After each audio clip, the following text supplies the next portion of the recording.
Hey there, it's John and Mike from brew-dudes.com. We're back, and we're talking about roasting your own malts as a part of the Brew United homebrew competition, which we had a video about weeks ago. Brew United? Yes. What is it? Just 4 different grains. You can manipulate them however you want to. One of the primary ones is Pilsner. And when you sign up not really thinking about it to brew a brown porter, you have to kind of get inventive with the ingredients that have been given to you.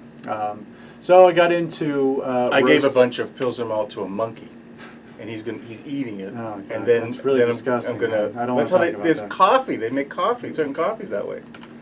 Anyway. All right. So thanks for that. But coincidentally enough, Brew Your Own magazine had a nice little article about roasting your own, toasting, roasting,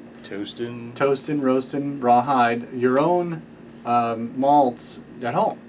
And so that you could take, say, a base malt like Pilsner and just put it in your own oven for a certain temperature for a certain amount of time to get it to certain Lovavon ratings or coloring, and also affect the taste of it as well. So with a brown porter, I was thinking, hey, let's try to make brown malt out of the Pilsner malt that I have.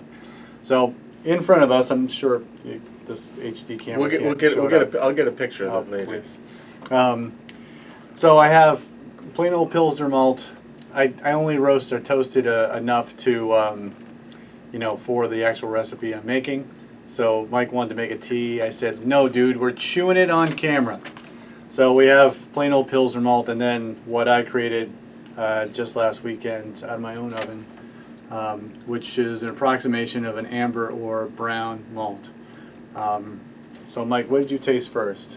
Pilsner malt. Pilsner malt, just to get kind of the understanding of where we started. Yeah, that's what I did too. I mean, it's a cereal grain. I mean, it tastes like cereal, like tastes like Cheerios or something, right?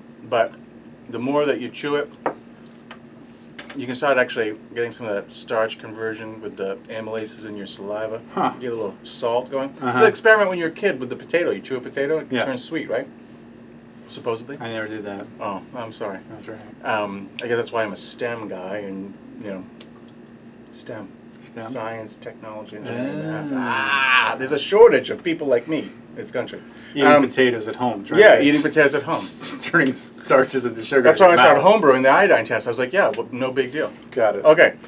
But yeah, it gets a little bit sweet, but it's got that grainy Pilsner malt quality. Yeah. It's really sad to define it with the word Pilsner, but that's what it tastes like. That's what it is. And I think there's a slight difference between Pilsner malt and, say, 2-row. 2-row's a little more robust. Yeah, I mean, a little bit. Yeah. So, I'm moving on to the toasted malt here. I'm cleansing my palate. Yeah, I already did. And I want to get your thoughts on that. Because, to me, brown malt has a certain presence in brown porter. The one that you brewed a few years ago was just tremendous. It is tremendous. Brown malt is a magical thing. Quite. So, big difference. Whoa! Yeah. Okay, first off, it's definitely dried out some, and it's definitely roasted because it crunched more. Yep. The Pilsner malt is a little softer, probably just picked up some humidity, right? Not a big deal. Interestingly, if I remember right, brown malt actually, like even the husk is a little bit browned, where the husk of this is still sort of yellow. Yeah. But I remember from that article, it says you want to check the inside. Yeah. That's really where the action's happening. Yeah. This is like well-toasted wheat bread. Yeah. Like the outer edge of your toast to get a little bit dark. But it's not burnt tasting. No. It's definitely a deep roast taste. This is going to be interesting. Yeah. I'm really intrigued now. I got a little bit. I was happy with it, and the thing is, there's no sweetness at all. No. I kept it chewing all went away. Yeah. There's no sweetness, so you totally killed the starch that way. Yeah. It's all melanoid now. I just made that up, but. But that's certainly the Maillard effect is present, and all that sugar has turned into right now kind of this. It's almost like it's a burnt sugar. Yeah. It doesn't have a There's no sweetness. It's not the No. caramel sweetness that you get. But it doesn't out have of a chocolate malt character to No. it. Because chocolate malt kind of has like a bitter cocoa thing going for it, depending on the one you get. But it doesn't have that really super dry, hard crunch of a roasted barley or a black pattern, which is then harsh. So I mean, you definitely. I don't know if it's brown malt enough for me, but it's definitely toasty. I mean, I think what you might have here is like a super biscuit, super biscuit malt. Yeah. But it would be really interesting to see. You know, I'm just going to talk in 5-gallon quantities here. I mean, I know you're going to brew a small batch, but it'd be interesting to see what this tasted like as a full pound in 5 gallons, as opposed to like, you know, a half or a third of a pound as a flavor, as a subtle flavor addition. Like maybe you'd use a biscuit malt at like a half a pound. Yeah. But interesting. So is this the first one you've? This is the first one roasted, toasted? Yes. In my entire home brewing career. So it was nice to be pushed into it. But I'm going to try. The thing is, that article said you may not want to try going to the chocolate dark. The harsh zone. Beyond the harsh zone. Oh, because it's too much smoking. Yes, in the house. Yeah, but we could do that on the grill. That's what I'm gonna do. You already know what I'm gonna do. Yeah, you can get some pork fat, smoke rolling in there. Oh. I just wanted to get beyond, and the smoke in there. But I you know what some people do? Have you heard of this? My grill to get like constant temperature. What? You know the air popper, popcorn popper? Yeah, like I have one. I don't have one. You don't have one of those? No. That's too bad. I have one, but we use it for popcorn, so you can't have it. And People do their roast. Like people roast coffee beans in there, and I've heard some people do malt in there. And you have that thing roll, and you can get the smoking, the whole thing. Do it outside, and get yourself to like roasted barley or all the way to I'll just get like chocolate. Black patent chocolate level. Yeah, 350. Yeah, 350. 350. Now you know what would be interesting to do if you had some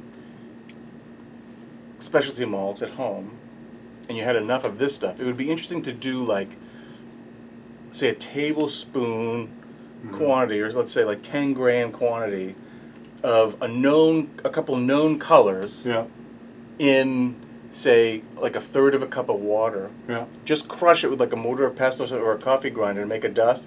Steep it in the different waters, and then you could take yours, do the same thing, and get a ballpark idea of, well, is it closer to a 60 love, or is it closer to a 120 love?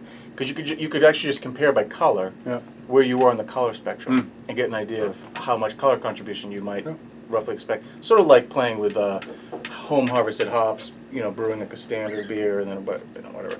But you don't have to worry about fermentation, all that jazz, and right. That's a quick, easy way. So I'm really flummoxed. This is great. Like a little girl. So 300 degrees for 50 minutes is what I put it in for. You stare it. Every 10 minutes I'd go in there, and because I had it in a kind of a cookie sheet. Yeah. Just did that. Yeah. Didn't stir it all. I'd stir it a little bit, like I saw some like getting stuck. Yeah. So I just did that, but just shook them a little bit, put them back in, checked it, make sure that nothing burned or anything like that. Sure. And again, like you said, like the hull of the malt changed color a little bit, but it's not to the effect of, you see those caramel malts that come out and suddenly they are brown.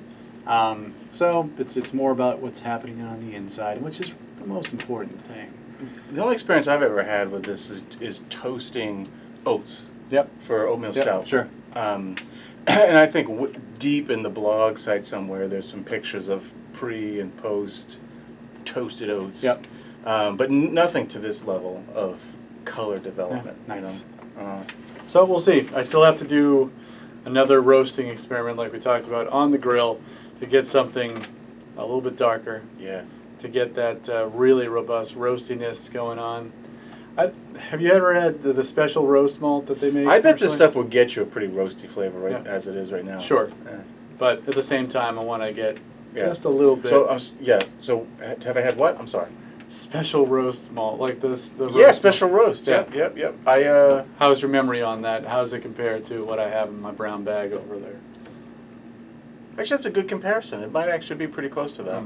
Special roast is kind of like super biscuit. Yep. Right? Yeah. I like putting special roast in my brown ales. Yep. Because it just brings that. I don't use biscuit in my brown ales, but I use special roast because I just from Briess. It's got that something extra special. It's good. You know what? That might be a good comparator. Yep. I think that's what it is. Yeah. Yep. So, all right. So, hey guys. And So gals. roasting your own malts, it's working. Yeah. And yeah, why don't you try it at home? So Yeah. try just. That's what I did. I mean, at a 300 degrees Fahrenheit in your oven, it definitely gives you a lot of leeway and a lot of time to check on the changes of it. You do something at a higher temp for a shorter time. Watch out for the harsh zone. I know you brought it over in a paper bag. You let it sit for a week in the paper bag That's to what I'm gonna vent do. its That's what I'm gonna bad do. vibes. Yeah. I don't, you know. Bad mojo. Yeah. Yeah. That's my plan. I've never done that with my toasted oats. I Yeah, just my toast them no, and of they course. go in. Yeah. So this is the plan. Is just because I already brewed a couple of the beers that are going to be going to that competition. Oh. The porter is going to be the last one. So, Nice. and then we'll do that and we'll see how it goes. So, check it out. Stay tuned. All right. For John and Mike, brew-dudes.com. Brew on. Maybe we should get some beer. Now we can get some Is beer. your palate cleansed? I'm going to cleanse Okay. off camera. All right.